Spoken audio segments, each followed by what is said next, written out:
தமிழகத்தில் அடுத்த 24 மணி நேரத்திற்கு சென்னை, திருவள்ளூர், காஞ்சிபுரம், செங்கல்பட்டு, வேலூர், ராணிப்பேட்டை, திருப்பத்தூர் மற்றும் திருவண்ணாமலை ஆகிய 8 மாவட்டங்களில் மிக கனமழை பெய்யும் என வானிலை மையம் அறிவித்துள்ளது.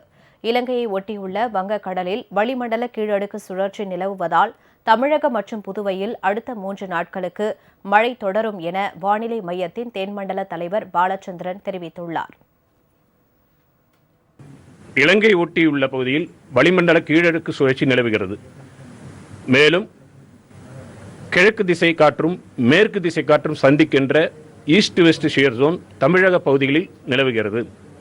கடந்த 24 மணி நேரத்தில் சென்னை, காஞ்சிபுரம், திருவள்ளூர், செங்கல்பட்டு மாவட்டங்களில் பரவலாக மழை பெய்துள்ளது. ஓரிரு இடங்களில் கனமுதல் மிக கனமழையும் பெய்துள்ளது.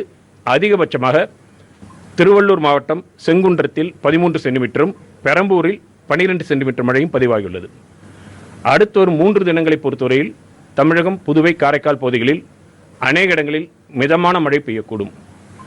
கனமழை பொறுத்தவரையில் அடுத்த ஒரு 24 மணி நேரத்திற்கு சென்னை, திருவள்ளூர், காஞ்சிபுரம், செங்கல்பட்டு, ராணிப்பேட்டை, திருப்பத்தூர், திருவண்ணாமலை ஆகிய மாவட்டங்களில் ஓரிரு இடங்களில் கனமுதல் மிக கனமழை பெய்யக்கூடும். மேலும் டெல்டா மாவட்டங்கள், சிவகங்கை, ராமநாதபுரம் மாவட்டங்களில் ஓரிரு இடங்களில் கனமழை பெய்யக்கூடும். மீனவர்களுக்கான எச்சரிக்கை பொறுத்தவரையில் தமிழக கடற்கரை பகுதிகள், மன்னார் வளைகுடா பகுதி மற்றும் அதனை ஒட்டியுள்ள தென்மேற்கு வங்கக்கடல் பகுதியில் அடுத்த வரும் 2 தினங்களுக்கு பலத்த காற்றானது மணிக்கு 40 முதல் 50 கிலோமீட்டர் வேகத்தில் வீசக்கூடும். எனவே மீனவர்கள் அடுத்த வரும் 2 தினங்களுக்கு இந்த பகுதிகளுக்கு செல்ல வேண்டாம் என்று அறிவுறுத்தப்படுகிறார்கள்.